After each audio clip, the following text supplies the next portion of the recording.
Nos acompaña esta mañana, como ya lo anunciamos, Luis Castañeda Pardo, candidato a la Municipalidad de Lima por Solidaridad Nacional. Bienvenido. Muchas gracias, Nicolás. Comenzamos por las preguntas antipáticas. Ha habido críticas con respecto a esto de las dinastías, o sea, Alberto Fujimori, Keiko Fujimori, y tal vez si falla Keiko Kenji, o sea, Luis Castañeda, entonces, ¿no es cierto? Dejo a mi hijo en el municipio. No me metas en el mismo paquete, ¿no? O sea, yo realmente soy una persona totalmente independiente y más allá del tema de filiación, digamos, sanguínea que puede existir, nada de dinastías ni nada de tema de herencia, ¿no? Lo que estoy es compitiendo de manera honesta, transparente, en una elección popular, buscando el voto de la gente, el voto sincero, el voto informado, de la gente que sabe que lleva un equipo y una propuesta justamente de renovación, de recambio de cuadros. Pero esa frase tuya, renovación, ¿qué significa? ¿Que esto no va a ser más de lo mismo que hemos tenido con Lucho Castañeda padre? Las cosas buenas se continúan, ¿no? El tema de obras, el tema de vocación de servicio, el tema de trabajar con los que menos tienen, acortar las brechas sociales, el seguir dotando de salud con los hospitales de solidaridad, esas cosas continúan. Lo que sí va a tener, digamos, mi estilo y también mis cuadros, ¿no? Yo estoy incorporando gente altamente profesional, muy preparada. De hecho, el 90 y algo % de mi lista es nueva. O sea, solamente 3 regidores, podrías decir, que son, digamos, allegados a la gestión de mi padre.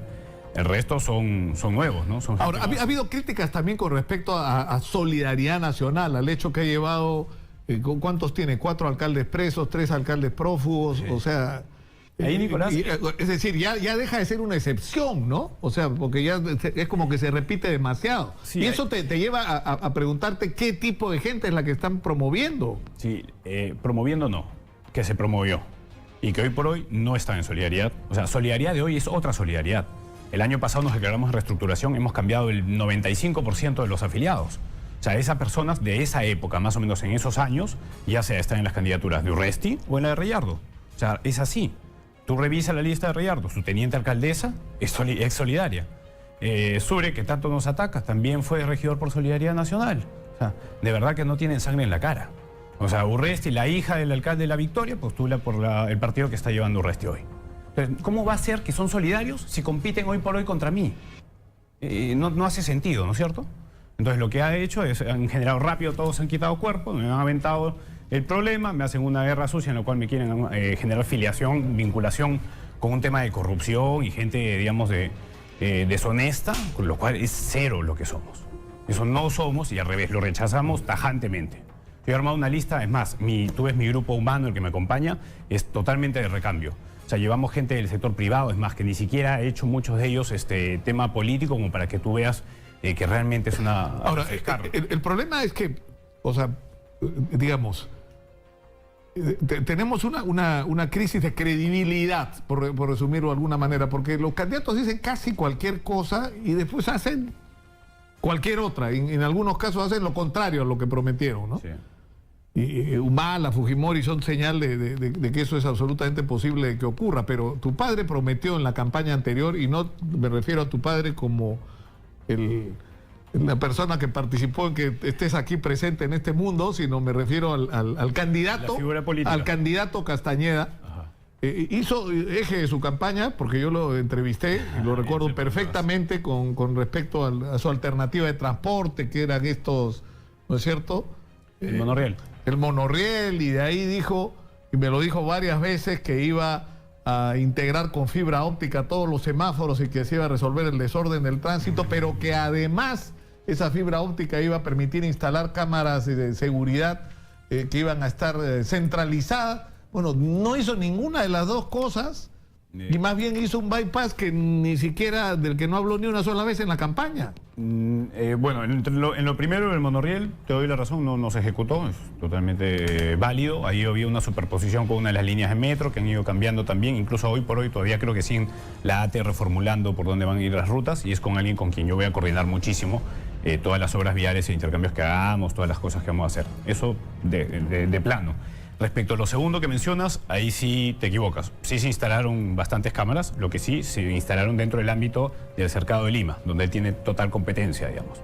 Lo que no fue, se irradió, digamos, hacia las otros distritos. Claro, pero que lo que él proponía era una integración, ¿no es cierto? Y luego, en fibra porque óptica, lo que ha pasado es una cosa increíble con esto de los semáforos. En Colombia, en este momento, entiendo que hay una investigación por la compra de semáforos. Sí. Porque resulta que todos los municipios se puso de moda comprar semáforos, todo el mundo compró semáforos, ni siquiera se preocuparon si tenían las mismas normas técnicas, si podían sincronizarse unos con otros. No me refiero a unos con otros de otros distritos, a unos con otros de una avenida con otra. Entonces se sembró, entonces uno sospecha, ¿no? Y dice, Sí. ¿qué les dio por comprar semáforos? ¿Es un buen negocio para los alcaldes comprar semáforos? Nosotros, por ejemplo, y eso es algo que vamos a impulsar, es trabajar de manera estandarizada en cuanto a la tecnología con todos los distritos y Lima, tanto en tema de seguridad y en tema de semaforización. El tema de cámaras y el tema de semáforos, que es básicamente inversión en tecnología, para poder trabajar todos conjuntamente. Una vez fijado un estándar, todos montamos una red que colabora, digamos, unos con otros, ¿no? Ahí, por ejemplo, el tema de compras, que es algo que yo, la verdad, que no tengo el mínimo interés, o sea, de tener, digamos, selección de proveedores o algo por el estilo, ¿no? Yo siempre que me comentan el tema, no, seguramente quieres implantar una red de cámaras para comprarlas todas y que tú fijes el estándar. No, nosotros fijaremos el estándar, sí, tecnológico, para todos los distritos trabajar conjuntamente, pero que lo compre Perú Compras, que es una entidad del Estado central, especializada en la compra, y para bienes funciona perfecto. Para servicios de repente no tanto. Pero para temas de bienes yo no tengo ningún interés en la selección de los proveedores. Yo lo que tengo interés es salvaguardar a los ciudadanos. Ahora, pero va a ser inevitable porque estás complicado con eso, que la gente te diga ya, pero tú estás ofreciendo cosas, ¿por qué no las hizo? Y te va a ocurrir con cada cosa que propongas, ¿no? O sea, ¿por qué? Somos ¿no? personas distintas. ¿Por qué lo que tú estás ofreciendo ahora no se hizo en el gobierno municipal que está terminando en diciembre de Solidaridad Nacional? Bueno, parte de que también cada cosa tiene su momento. Hay cosas que, por ejemplo, el tema del Hospital de Solidaridad ha sido la capa 1, digamos, de atender el tema de salud. Hoy por hoy yo estoy planteando lo mismo, replicar más o menos el modelo, pero en educación. Forma parte de ir avanzando, ¿no?, como sociedad. Y yo lo que estoy involucrado desde el último año y medio, más o menos, en estos temas, es, digamos, en el tema de armar la propuesta, el plan de gobierno, es que hemos ido revisando qué cosas podemos ir... Ahora, esto de los colegios solidarios, ¿qué es? ¿Son colegios municipales lo que ustedes están proponiendo? Lo que estamos haciendo es replicar el modelo de asociación público-privada que tiene el Hospital de Solidaridad, pero en educación. ¿Cómo funciona esto? Tú tienes la educación pública que no llega a los estándares que quisiéramos y tienes la educación privada de calidad que es muy cara. En el medio es donde queremos dar una propuesta a la ciudadanía, ¿no?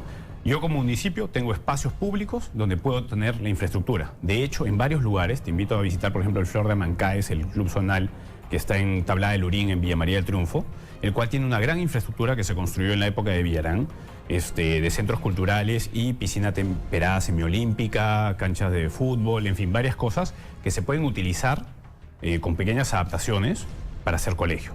Hoy por hoy pero nadie ¿por qué las no? usa. Pero ¿por qué no asociar eso al rescate de los colegios públicos? O sea, No, porque el no hay ministro de competencia. Educación dice que hay un déficit de 100.000 millones de soles en infraestructura educativa. ¿Por qué no conjugar esfuerzos con el gobierno central para resolver el problema de la crisis de infraestructura y de servicio educativo público? Por eso, al haber este déficit, yo tengo ahí infraestructura, digamos, con capacidad ociosa, ¿no? Se generaron unas edificaciones sobredimensionadas, que no hay flujo. Entonces, lo que voy a utilizar es eso, la infraestructura existente. Voy a convocar a los privados que ya tengan modelos de educativos probados, digamos, ¿no? Un Innova Schools, un Futura Schools, diferentes empresas privadas que den una buena calidad de servicio educativo y que operen ahí. El privado, al entrar a operar ahí, cuando yo le he dado la infraestructura que ya no tiene que recuperar esa inversión, y cuando tienen mayor escala, pueden cobrar mucho menos, teniendo la misma calidad de servicio. Y el privado es mucho más dinámico, porque puede contratar, despedir profesores de manera más eficiente, manejar mejor los estándares, pagar mejores sueldos a los maestros. Es mucho más ágil la gestión. Entonces, no se entrampan en, no sé, meses para comprar una computadora o reparar algo, ¿no? Mira, me llegan preguntas de la gente de las redes sociales. Sí. Primero, Costa Verde. Dice, ¿por qué la actual gestión? Bueno, lo dicen, ¿por qué tu papá? Bueno, no voy a hablar de tu papá porque me parece que es impertinente. Pero ¿por qué la actual gestión de Solidaridad Nacional está destruyendo la Costa Verde? Como dice? Yo no vengo aquí como vocero, digamos, de la gestión actual o una especie de vocero de Luis Castañeda Locio, ¿no? Yo vengo como un candidato. Yo lo que tengo que ver es con qué estado tengo que pasar el 7 de octubre. Claro, pero en todo caso, como candidato, es un tema lo que está pasando en la Costa Verde. Sí. O sea, ahí vamos a tener tengo que esperar todavía que pasen las elecciones para tener la certidumbre que será el siguiente alcalde, para empezar a revisar conjuntamente cómo es que le damos un trabajo ahí, ¿no? El otro día vi un video incluso que la conexión para la ciclovía era inexistente, digamos, ¿no? Sí, es un tema que voy a abordar definitivamente. Y ¿sabes qué cosa? Tengo una vocación de diálogo absoluto. Todos los grupos de interés que tengan, los ciclistas, los surfers, digamos, y todos los que tengan válidos, digamos, objeciones al tema, nos sentaremos en la mesa. Me piden que te pregunte por Comunicore. O sea, ¿cómo es posible que le levantaran la plata que le levantaron? O sea, es imposible. Ahí había una concertación, ¿no es cierto?, de voluntades. Ahora, la pregunta es cómo el alcalde no puede saber. O sea, era probablemente en ese momento, si no la más grande, una de las obligaciones más grandes que tenía pendiente la municipalidad. No se pagó porque no había fondos y de repente de la noche a la mañana aparecen los fondos, se pagan los 35 o 36 millones de soles y por lo que se ve de los números, porque Relima recibió 15, se perdieron 21 millones de soles que pudieron quedarse en la municipalidad.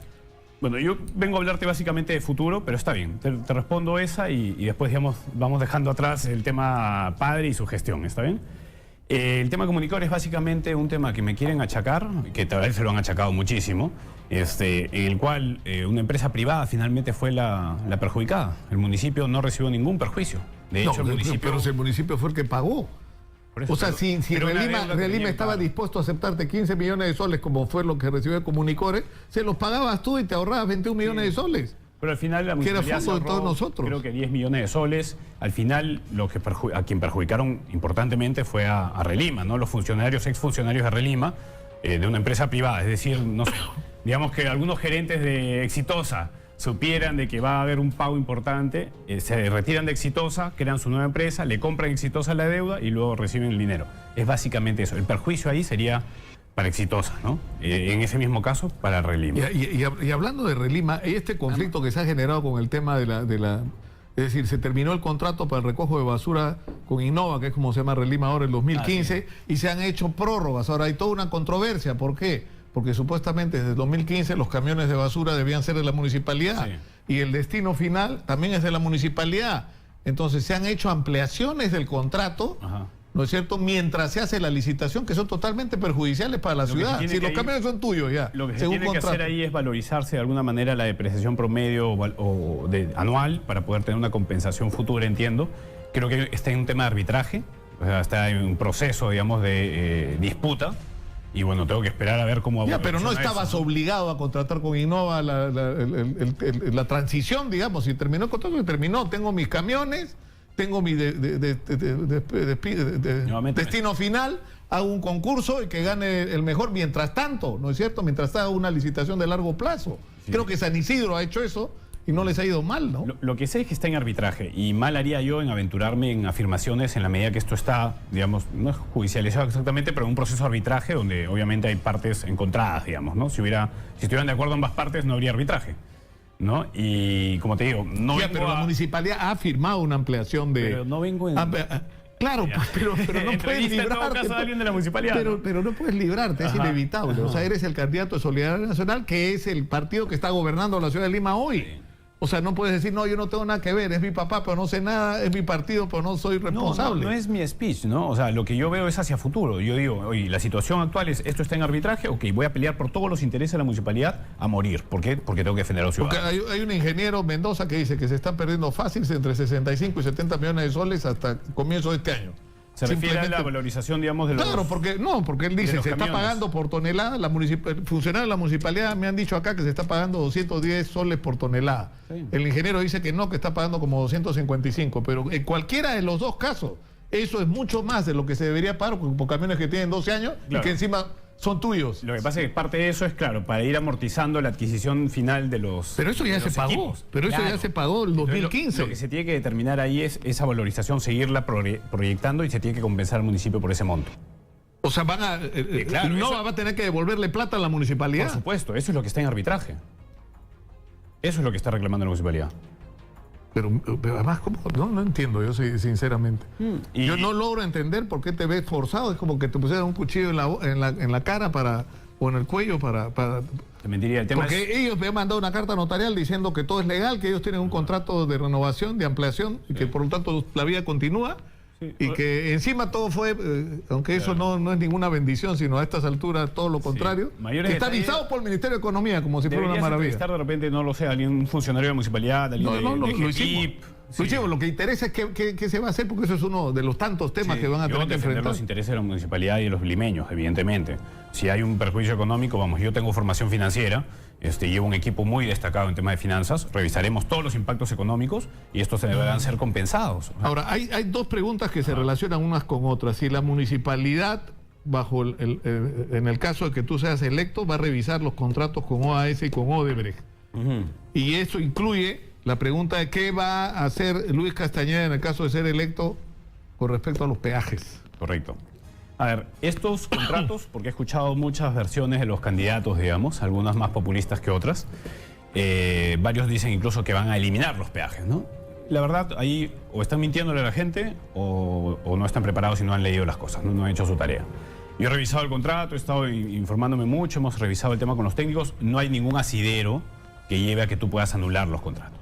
La corrupción sí podría ser una asidero. La cláusula no está estipulada. Los contratos de cláusula anticorrupción partieron a partir de... No, esos contratos no incluían la cláusula anticorrupción. En esa época no era habitual todavía en el Estado.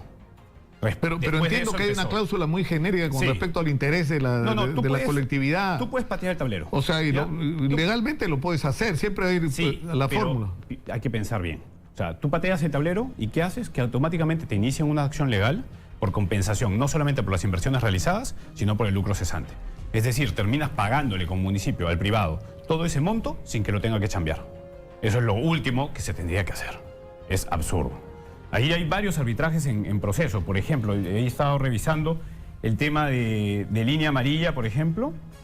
Tienes un tema de, creo que son 3 o 4 arbitrajes pendientes. Hay un tema también en línea amarilla, por ejemplo, el tema la tasa interna de retorno. Perdóname, siento un tema muy financiero, ¿ya? Pero digamos que el contrato primigenio a 30 años que se firmó tenía una rentabilidad de 10.2 para el privado. Villarán amplió 10 años más esta concesión. Le amplió en términos tan beneficiosos para el privado, por estos 10 años adicionales, que la tasa global de rendimiento de ese dinero para el inversionista de línea amarilla pasó a ser 11.46% de rentabilidad. Ese diferencial es algo que yo tengo que recuperar. El modelo económico del proyecto tiene que mantenerse. Es decir, esa diferencia de llevar de 10.2 a 11.46% de la rentabilidad privada debería ser compensado con nuevas inversiones.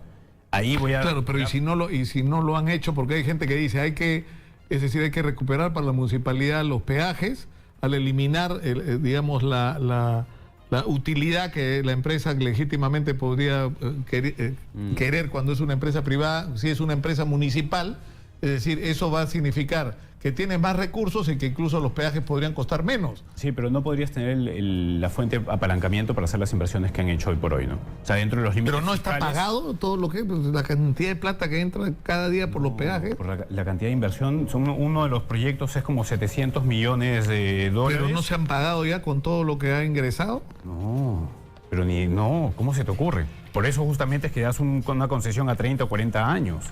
Pero ¿cuánto es decir, cuánto es lo que ha ingresado? Porque las cifras que dan las personas o los candidatos que se oponen a la mantención del peaje en las condiciones actuales es que ya recuperaron su inversión.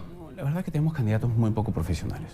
Tú dices, no se ha recuperado la inversión que han hecho. 710 millones de dólares, en el otro caso 600 millones, no. Si incluso se va a venir un problemón por el tema del peaje de Puente Piedra que no se puso, que son alrededor de 150 millones que tendríamos que compensar al privado. Claro, pero el problema es que en ese caso hay un argumento a favor nuestro, que la existencia de peajes debe suponer siempre el desarrollo de vías alternas. ¿Qué cosas tenemos? De vías alternas, pero no hay vías alternas, pues entonces ¿cómo puedes reclamar? En los peajes hay algo importante que sí tengo que hacer. Es el peaje, por ejemplo, agarras el de evitamiento cerca, digamos, al Lóbulo Monitor, evitamiento con las palmeras, por ahí. Ese peaje costaba 3 soles 50. ¿Ya? Hoy por hoy los limeños pagan 5 soles 30, es decir, aumentó un sol 80. ¿Ya? De este sol 80, y poca gente lo sabe, 80 centavos, o sea, casi la mitad del aumento es IGB. Eso me parece un absurdo. Se ha encarecido de manera importante para la gente solamente por grabarlo con IGB. Y históricamente la municipalidad, todos estos años, con el recaudado del municipio, estaba exonerado de IGB. Pasó a un privado, pero es el mismo fin, la misma operación, y automáticamente el gobierno central grabó con IGB. Eso tiene que ser exonerado. Una de las primeras acciones que tengo que hacer es pedirle al gobierno central que me devuelva ese IGB para los limeños. De manera tal que yo puedo reducir la tarifa de repente, hacer nuevas inversiones, compensar la no implementación del peaje, por ejemplo, de Chillón, ¿no? Ahí hay muchos millones en juego que nos van a ayudar. Hay dos preguntas, ya hay un montón, pero así con las respuestas más rápidas que sea posible. A ver. Ambulantes. Sí. ¿Qué va a hacer Luis Castañeda con los ambulantes? Yo he conversado, por ejemplo, en la zona de Gamarra, en la zona del Cercado de Lima. Hay muchos empresarios, por ejemplo, que tienen galerías, ¿ya? Y tienen galerías que tienen ocupados el primero, segundo, hasta el tercer piso, y a veces tienen 5 pisos, tienen 2 pisos desocupados, ¿ya? El comercio ambulatorio, informal, al final golpea mucho al comercio formal, evidentemente. Y ellos están dispuestos, por ejemplo, algunos me decían, oye, Lucho, implementa un programa de capacitación, de formalización de todos del comercio ambulatorio, y nosotros ponemos también el hombro y damos los espacios que tenemos libres con un periodo de gracia de 3 a 6 meses gratis, y se implementan ahí. El ambulante no quiere ser ambulante, el ambulante que más feliz de tener un módulo, y le podrían dar 6 meses gratis. Se instalan ahí, se formalizan, empiezan a vender y a facturar, y luego ya pagan su renta y su alquiler. Y una vez que acomodamos y reubicamos a todos los ambulantes, decimos esto ya es zona rígida, señores, no pueden haber nuevos comerciantes ambulantes, ¿no? Bueno, lamentablemente tenemos que terminar por el día de hoy. Pero no te he propuesto nada en mi plan de Una gobierno. última pregunta sobre el... He venido en calidad de vocero de la municipalidad, caramba, en vez de candidato. Pero ¿quién te manda? Puede ser candidato a Solidaridad Nacional, o sea, tienes que cargar el... No, pero es que ya somos Solidaridad de hoy, es otra cosa. O sea, nos quieren chantar cosas de corrupción cuando nada que ver tenemos con eso. Yo llevo gente sumamente profesional que ha hecho gran carrera en el sector privado, muchos de ellos, que no necesitan por ejemplo, la me política, preguntan lo del 28 de julio, el bypass del 28 de julio, pero te insisto, o sea, eso no es culpa nuestra, eso es culpa de tu decisión de ser candidato de Solidaridad Nacional. No, porque arrastrarme a esos temas que no tienen vinculación conmigo, digamos, lo único que hace es al final destruir patria. ¿Y por qué? Porque nosotros somos una propuesta realmente bien preparada. Yo nunca he visto en los 15 o 20 años que llevo monitoreando el tema político, realmente no ha habido nunca una candidatura de mis características. De gente profesional, honesta, bien lograda, los primeros puestos en las universidades, gente con maestrías, doctorados, estudiando doctorados a sus 34 años. O sea, yo estoy viendo a la gente más destacada. Yo quiero poner la mejor gente y las mentes más brillantes al servicio de la ciudad. El trabajo público es honor. El entregar a la gente... Bueno, lamentablemente no lo ha sido para demasiada No lo ha sido, gente. porque estamos acostumbrados a que la política es una porquería, y es verdad. Tenemos la peor gente metida en la política, por eso es que pongo el pecho, por eso me pongo de pararrayos. Todo mi equipo de trabajo está justamente con ese apetito de realmente hacer bien las cosas, de dejar un legado positivo. O sea, son gente que no ha vivido nunca la política, que no necesita la política.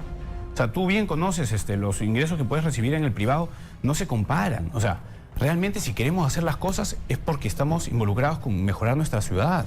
Tenemos que terminar por el día de hoy. Yo espero... La vida es muy corta, Nicolás. El problema es que tenemos 22 candidatos, es una pesadilla esto. Lo vamos a acelerar, vamos a tratar de entrevistar a un candidato al día, terminar con una primera ronda y además a ver si me invitas a hablarte de mi plan de gobierno, ¿no? También.